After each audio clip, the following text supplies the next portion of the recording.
How do we love our political enemies? Jesus says, love the Lord your God and love your neighbor as yourself. You may have heard this before. This is kind of like the summary of what it means to be a Christian. You've got this vertical dimension between you and God.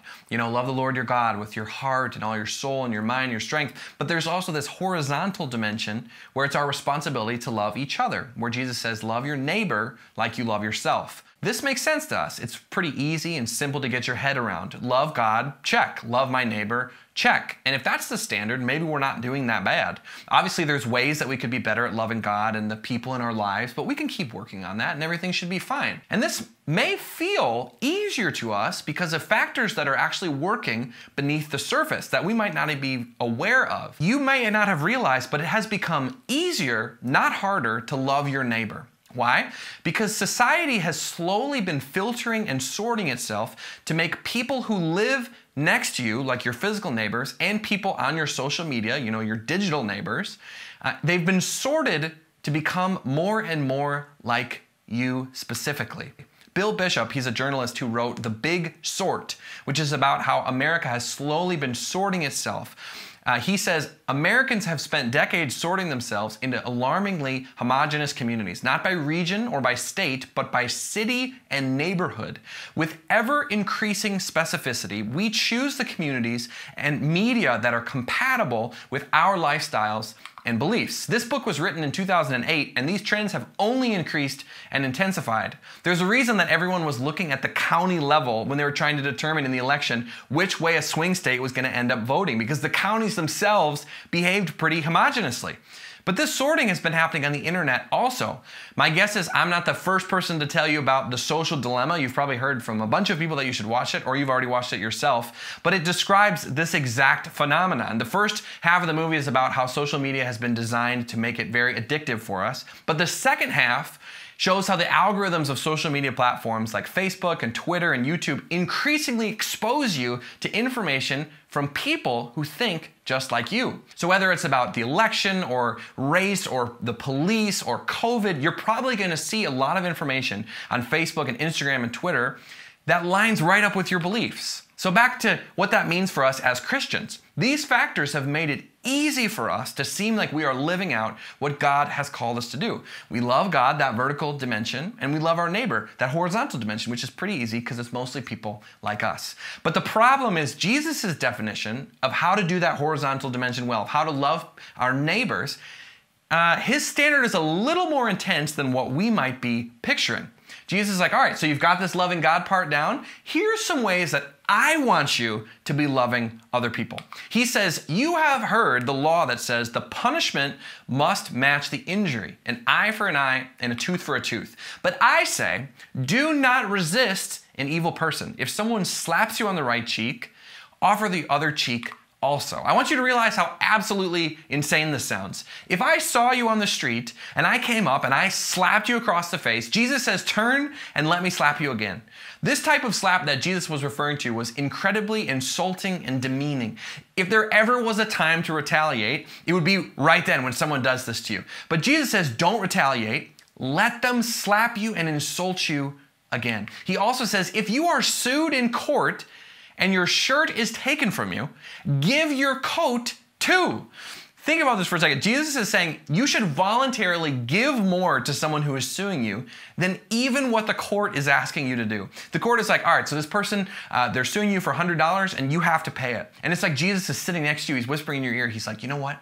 Go ahead and give him $200. Who would do that? The answer is very few people. But wait a minute, aren't we supposed to just love God and love our neighbors? Because in the examples that Jesus is describing, these people don't sound like neighbors. Someone who's suing you, someone who's slapping you, these sound like straight up enemies. Jesus can't be serious, right? Well, it shouldn't be surprising to you to hear that lots of Christians have thought he can't be serious and have created these entire theological systems to make the point that in fact Jesus wasn't serious. There's this whole branch of Christianity that says Jesus is trying to paint this picture of how impossible it is to please God, that you could never live like this. And this is supposed to realize how we are such broken people and remind us that we are in need of God's grace. This is obviously a little bit of an easier pill to swallow. It's way easier to say, wow, that would have been so hard to live that way. Thank goodness, because of the grace of Jesus, I don't actually have to try to live like that. But there's actually another camp of Christians who say, no, Jesus actually was serious. There's actually an entire book called What If Jesus Was Serious? A guide to the teachings of Jesus that we love to ignore. It's by Skye Jethani. Let me read a quote. Jethani, he explains that Christians today, they feel like they're increasingly being pushed out of the public square, that we're being more and more put on blast and marginalized for what we believe about this or that, holding this traditional view of marriage or sexuality or whatever it is. But Jethani, he says this interpretation of the current cultural landscape assumes that Christians are marginalized because we take Jesus too seriously. This view says that if we just relax, hold our faith more loosely, and let popular values override biblical ones, then we would find more acceptance in the culture. And maybe people hear that, or you hear that, and you think, that's probably true. But then he says, but what if we have it backwards? What if the underlying malady affecting Christians today isn't that we take Jesus too seriously, but that we failed to take him seriously enough? What if much of culture's judgment of Christians isn't the result of obeying Jesus, but the result of Christians ignoring him? Now, I want to put my cards on the table. I am in this second camp of people. I think that Jesus was serious. I agree with Jethani, and I think that we have one of the greatest opportunities in our lives, right in this cultural moment, to actually follow what Jesus said. If any part of you wanted to believe that our love as Christians should only extend to God upwardly and sideways to people who think just like us, Jesus makes it explicit that this is not the case. He says it blatantly, bluntly like this. You have heard the law that says, love your neighbor and hate your enemy. But I say, Jesus say, love your enemies and pray for those who persecute you. Now, I think there are two categories of people that we see as enemies today, and they may overlap a bit with each other. I think we see some people as enemies because of their political beliefs, and I think we see other people as enemies because of their religious or theological beliefs. We're going to focus right now about that first group, the political enemies. I think that a decade ago, I could ask people, do you have any enemies? And most people would say no, because remember, the country has slowly been sorting itself into like-minded groups, both physically and digitally. So for a long time in our country, you probably didn't think of anyone as an enemy because you mostly were only interacting with people who were just like you. But then I think in the last 5 years or so, that has changed. I think that people on the other side, those people have become loud enough to burst through your bubble, to break through your homogenous shield, whether it was because of the pandemic or what's happening with race or the rise of these new political movements. We are suddenly faced with people we may legitimately be able to call our enemies. Now, I'm not here to debate whether or not these people really are enemies or not. Depending on who you're talking to, they may truly be an enemy based on the ideas that they're spreading or the actions that they're doing. They also may not be enemies themselves, but are simply in the larger group of people who actually are real enemies. Either way, it does not matter because Jesus doesn't just call us to love people who are moderate on the other side of the political spectrum from us.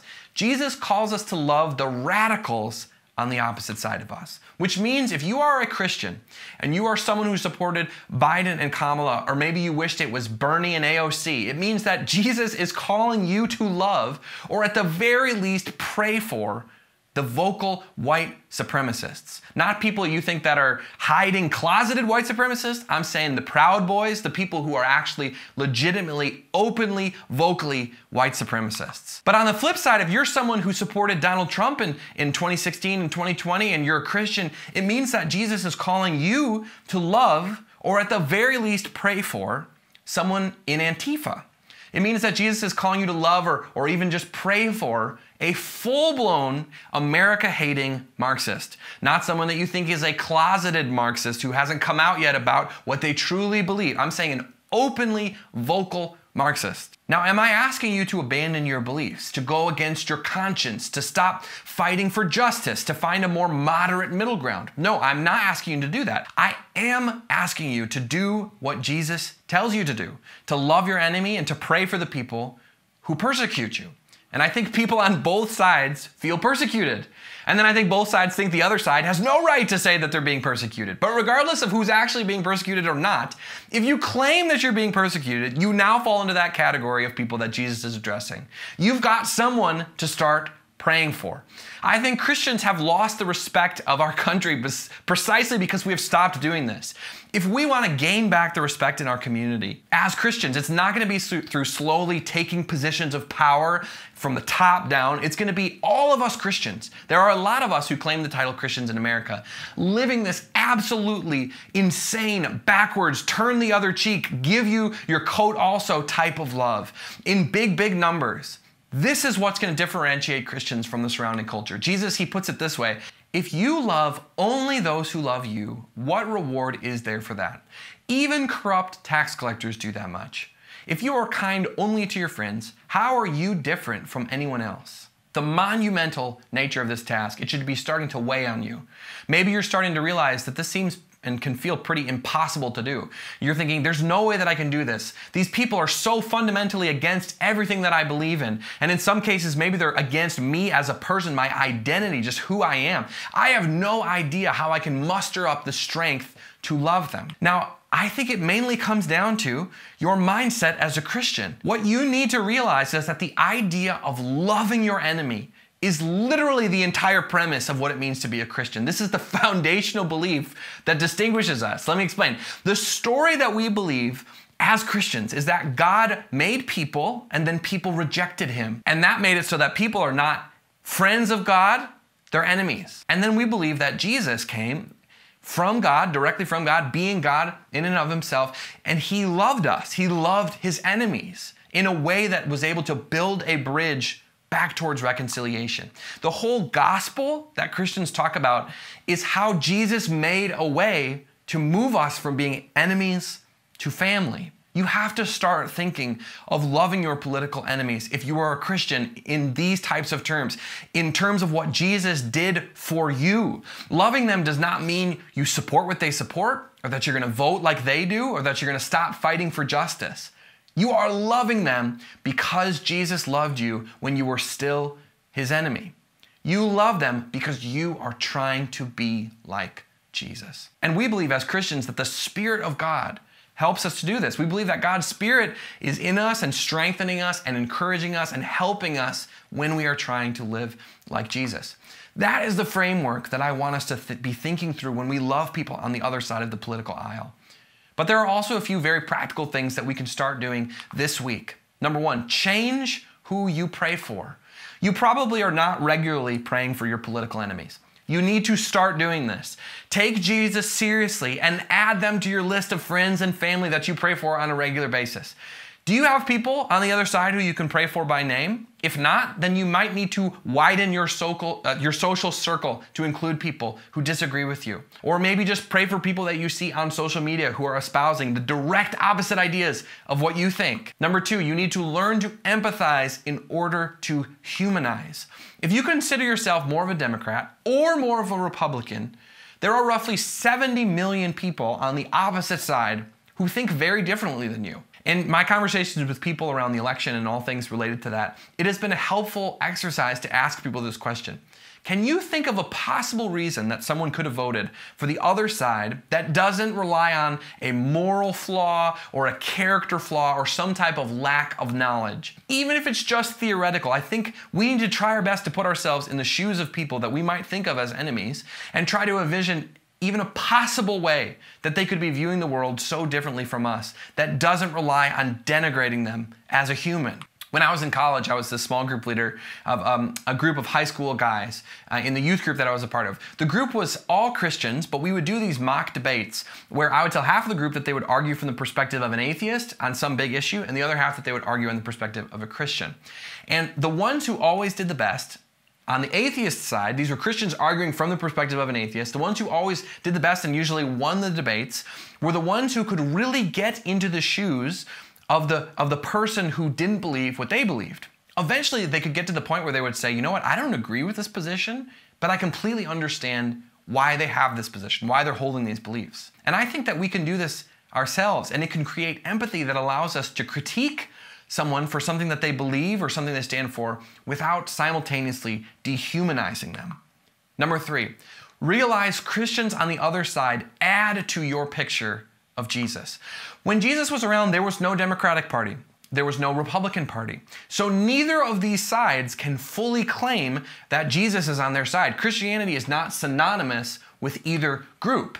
St. Paul the Apostle, he said, "I did not shrink from declaring to you the whole counsel of God." This whole counsel that he declared as a preacher, as a church planter, it includes stuff that today we would associate with each party, stuff from both sides of the political aisle. Tim Keller, the pastor, he was being interviewed on a podcast, and he put it well in this way. He said this: "My reading of the Bible says that Christians ought to be sold out for racial justice, that all races are equal in the image of God. They should be deeply concerned about the poor and the marginalized. They should be pro-life, and they should believe, at least for Christians, that sex should only be between a man and a woman in marriage." And then he goes on, "Two of these look very conservative and two of these look very liberal. And so right now they're not combined in any other institution other than Catholic social teaching and biblical Christianity." I truly believe that Christians on both sides have more in common than they don't have in common. And last but not least, follow people who are paving the way forward. There are accounts online that are great models of this type of love and kind of being able to bridge the gap of both sides. The first one is Kristen LaValle, who is an author and a blogger and an Instagrammer. Her most recent book is called No Fruitless Words, and it's about how Christians should respond to these growing amount of conspiracy theories. And she does it in a very loving way and engages this group of people. And secondly is The Pour Over. It's a Christian current events newsletter, and the description they have on the website is not conservative, not liberal, just Christian. We actually had the chance to interview both of them this past Tuesday night. So we're going to put the link below, and we would encourage you to check that out.